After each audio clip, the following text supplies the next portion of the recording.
Di video episode yang pertama, kita sudah membicarakan the most yang pertama, yaitu merekrut orang-orang yang tepat ke dalam tim kita.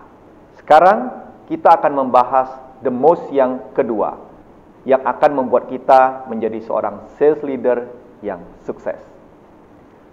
Setelah kita merekrut orang-orang yang tepat ke dalam tim kita, artinya tim kita semakin banyak orangnya.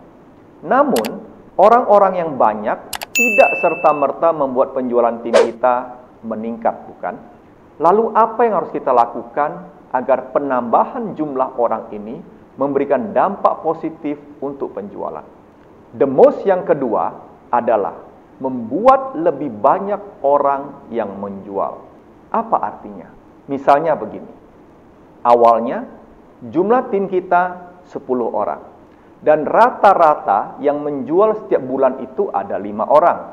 Lalu, kita lakukan the most yang pertama, yaitu merekrut orang-orang yang tepat, sehingga jumlah anggota tim kita sekarang 20. Karena jumlah tim kita sekarang 20 orang, tetapi kalau yang menjualnya setiap bulan rata-rata sama, hanya 5 orang, berarti penambahan orang dalam tim kita tidak memberikan dampak positif terhadap penjualan tim secara keseluruhan. Karena yang menjual juga sama, hanya 5 orang. Tetapi, kalaupun bertambah menjadi 6 orang, rasionya tidak sesuai dengan penambahan jumlah orang dalam tim kita.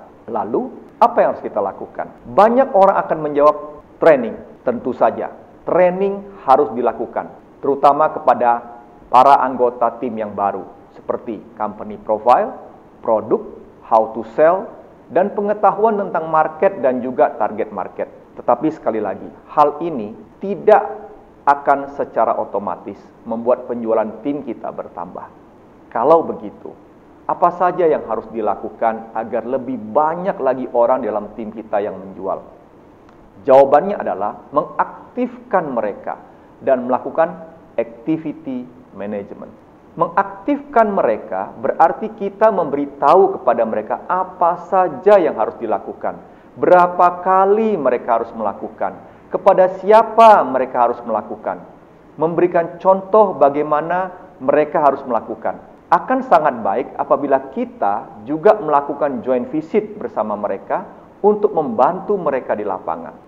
Setelah Anda mengaktifkan mereka, kita harus melakukan monitor terhadap aktivitas mereka agar kita bisa mengukur kinerja mereka. Inilah yang disebut activity management. Kita tentukan targetnya, apakah itu per hari, per minggu, atau per bulan.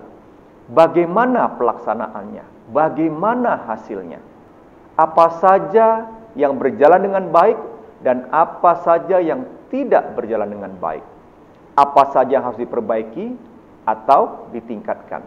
Aktivitas ini harus dilakukan terus-menerus, sambil terus melakukan evaluasi dan perbaikan-perbaikan yang diperlukan agar hasilnya semakin hari semakin baik.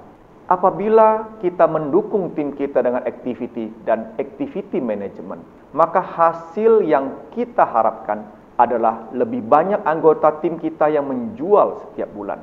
Tentu saja dengan demikian, hasil penjualan dari tim kita juga akan meningkat seperti yang kita harapkan. Sampai di sini video episode 2 ini tentang activity dan activity management. Kita akan ketemu lagi pada video the most yang ketiga pada episode berikutnya. Salam sukses dan salam sehat untuk kita semua.